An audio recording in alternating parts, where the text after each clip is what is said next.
Hello, welcome you all again और मैं अभिषेक फिर से आपका स्वागत करता हूँ। आज जो इंटरनेशनल सीरीज़ हम कंटिन्यू कर रहे थे, उसमें ये हमारी अगली वीडियो और इससे पहले हम ब्रिक्स, सार्क और आसियान कंट्रीज़ आदि के बारे में बिम्स्टेक को कवर कर चुके हैं। आज जो हम पढ़ेंगे वो जी7 कंट्रीज़ के बारे में पढ़ेंगे कि जी7 कंट्रीज़ कौन-कौन सी कंट्रीज़ हैं। जी7 कंट्रीज़ की इस वीडियो में मैं आपको इसका हिस्ट्री बताऊँगा कि स्टार्टिंग में किस तरीके से ये जी4 कंट्रीज़ थे, लाइब्रेरी ग्रुप क्या है और किस तरीके से ये जी4 कंट्रीज़ स्टार्टिंग से होकर और जी8 तक कन्वर्ट हुए, तो इसका पूरा हिस्टोरिकल बैकग्राउंड मैं इसमें कवर करूँगा।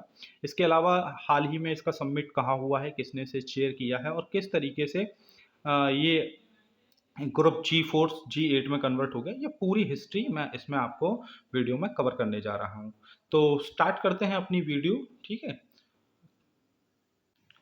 सो फ्रेंड्स, जी7 कंट्रीज़ की अगर हम हिस्टोरिकल बैकग्राउंड की बात की जाए तो सबसे पहले जानते हैं कि जी7 में रिसेंटली क्या कंडीशन है।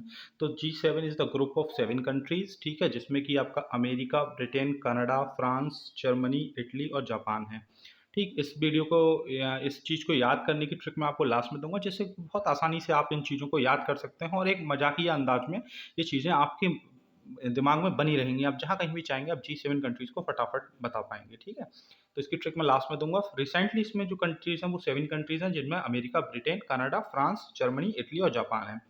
अच्छा, क्या वास्तव में ये शुरू से ही जी7 था? नहीं, तो ये 2014 से पहले ये जी8 ग्रुप हुआ करता था, जिसमें कि 8th कंट्री रशिया भी शामिल था। अब रशिया क्यों बाहर हो गया? तो इन 2014 रशिया ने एनेक्सेशन कर लिया। किसका एनेक्सेशन? अधिग्रहण कर लिया, ठीक है? किसका? क्रीमिया का। उसके बाद जो जी7 ग्रुप के वर्ल्ड लीडर्स थे, उन्होंने रशिया का क्या कर दिया? बॉयकॉट कर दिया और रिसेंटली इसमें 7 मेंबर इसके सदस्य हैं, ठीक है? अब हम चलते हैं कि जी7 कंट्रीज़ के अलावा इसमें और मीटिंग में कौन पार्टिसिपेट करता है अगर जी7 कंट्रीज़ की मीटिंग होती है। तो देखिए, जी7 कंट्रीज़ में 7 कंट्रीज़ तो हैं ही, इसके अलावा यूरोपियन यूनियन भी इसकी मीटिंग्स में लगातार पार्टिसिपेट करता है। और आफ्टर 1981 1981 के बाद it regularly take parts in its summits, ठीक है? तो 1981 के बाद ये लगातार इसकी समिट्स में भाग लेता रहा है। अच्छा, अभी हाल ही में जो रिसेंटली जो 2021 की जी7 समिट हुई है, वो कहाँ हुई है? तो वो एक वर्चुअल मीटिंग थी और इस बार इसे हेड जो किया है, वो ब्रिटेन ने हेड किया है। किसकी लीडरशिप में? वहाँ के पीएम जो हैं, वो बोरिस जॉनसन ने। ठीक है? इसके अलावा अगर यूएसए के प्रेसिडेंट की बात की जाए, तो इस समय जो बिडेन वगैरह हैं और इनके बारे में भी मैं आपको सेपरेटली बता दूँगा, ठीक? अब आगे चलते हैं हम। थोड़ा-सा हम इसकी हिस्ट्री को जानने की कोशिश करते हैं, ठीक है? तो हिस्ट्री में इसका क्या है कि इसकी फ़ॉर्मेशन हुई थी 25 मार्च 1973 को, ये एक्जिस्टेंस में आया था और कहाँ बना था ये? तो it was founded in Washington DC, ठीक? अच्छा, बिगिनिंग में ये ग्रुप जो था वो 6 कंट्रीज़, लेकिन अगर मैं आपको बताऊँ ना, यहाँ एक्चुअली 4 कंट्रीज़ थे। बिगिनिंग में यहाँ एक्चुअली 4 कंट्रीज़ थे, ठीक है? और बहुत सारी ऐसी कंट्रीज़ थीं जो इसमें शामिल नहीं थीं। स्टार्टिंग में सब कंट्रीज़ शामिल नहीं थी, बस ये 4 कंट्रीज़ का ग्रुप था, ठीक है? तो इसके फॉर्मेशन की नींव कहाँ से पड़ी? तो इन 1973 एक ऑयल क्राइसिस हुआ और जिसके बाद जो वर्ल्ड्स लार्जेस्ट इंडस्ट्रियल कंट्रीज़ हैं, ठीक है?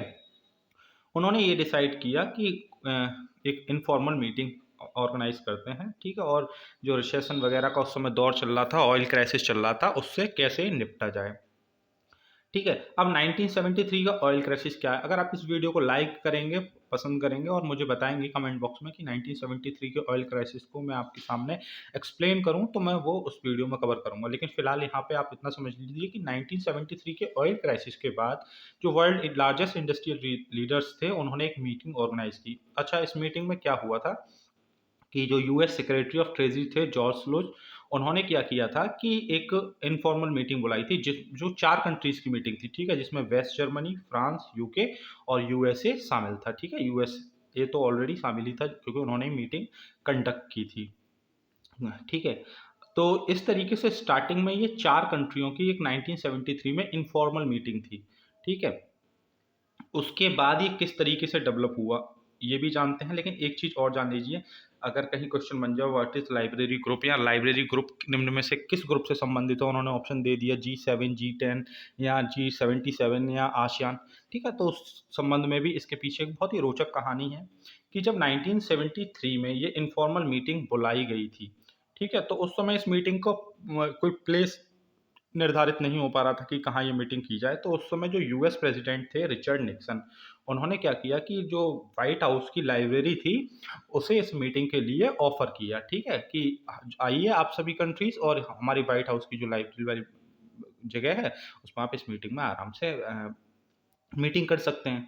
तो सब्सिक्वेंटली जो मीटिंग थी वो उस लाइब्रेरी में ऑर्गेनाइज़ की गई या लाइब्रेरी में की गई, और जो पार्टिसिपेटरी 4 कंट्रीज़ थे, कौन-कौन से? वेस्ट जर्मनी, यूके, फ्रांस और यूएसए। वो कैसे ग्रुप कहलाए? वो लाइब्रेरी ग्रुप कहलाए। अच्छा, फिर 1973 में 4 ग्रुप तो बन गए थे, लेकिन इसके बाद क्या हुआ कि इस ग्रुप का एक्सपेंशन शुरू हो गया, मतलब इसमें और कंट्रीज़ जो डेवलपिंग इकोनॉमी थी, ठीक है? वो ऐड होनी शुरू हो गईं। डेवलपिंग क्या, बल्कि डेवलप्ड इकोनॉमी, ठीक है? जो बहुत ही स्ट्रॉन्ग नेशन थे, डेमोक्रेटिक नेशंस थे, लिबरल नेशंस थे, उन्होंने इसमें और पार्टिसिपेट करना शुरू कर दिया। तो न इन द मिड 1973 एक स्प्रिंग मीटिंग बुलाई गई थी, जो कि किसकी थी? इंटरनेशनल मॉनेटरी फंड और वर्ल्ड बैंक की मीटिंग थी, जिसमें कि जो जॉर्ज लुज यूएस सेक्रेटरी ऑफ ट्रेजरी थे, उन्होंने क्या किया कि उन्होंने एक प्रपोजल दिया कि जापान को भी इसमें क्यों ना ऐड कर लिया जाए, ठीक है? क्यों ना जापान को भी इसमें ऐड कर लिया जाए, और उसके बाद ये जो ग्रुप बन गया, वो G5 ग्रुप बन गया। ठीक, अब इसके बाद इसके G5 से G6, G7 और G8 होने की कहानी क्या है? तो आइए जानते हैं। अच्छा, 1973 में जो स्प्रिंग मीटिंग हुई थी आईएमएफ और वर्ल्ड बैंक की, तो वहाँ पर उनका ये प्रस्ताव स्वीकार लिया, और अब वो जो ग्रुप बन गया था वो G5 का बन गया था। अब G5 के बाद क्या होता है कि in 1975 the France hosted the G5 meeting in Rambouillet, ठीक है?